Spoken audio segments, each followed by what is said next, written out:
Daniel Padilla at Kyle Echari nagkainitan umano sa after party ng ABS-CBN Ball. Alamin sa Showbiz Spotlight ni Antol.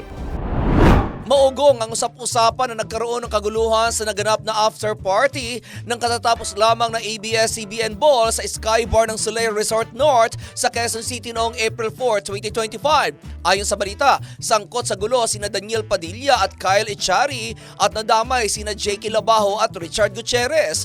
Nagsimula muna ang gulo nang mapansin ni Daniel ang mga suggestive na hawak ni Kyle kay Catherine Bernardo kung kaya't lumapit ito at tinapik ang kamay ni Kyle. Nang makita raw ito ni J.K. Labajo na tropa ni Kyle ay lumapit ito at sinita si Daniel at nang makita naman ni Richard Gutierrez na kasama naman ni Daniel sa teleseryeng Incognito ay lumapit na rin ito at doon na raw nagsimula ang gulo. Kahapon, Linggo, April 6 lamang kumalat ang naturang balita at hanggang ngayon ay wala pang statement mula sa Star Magic at sa mga sangkot sa gulo kung totoo nga ang nasabing balita. Pero ayon sa mga artistang nasa event, walang naganap na kaguluhan ngunit pinag-uusapan na naturang isyo sa online platform na Reddit. Samantala, bukas naman kami para sa panig ng mga taong nabanggit. At iyan aking balitang showbiz para sa impilang may tonong lakas, DWIZ.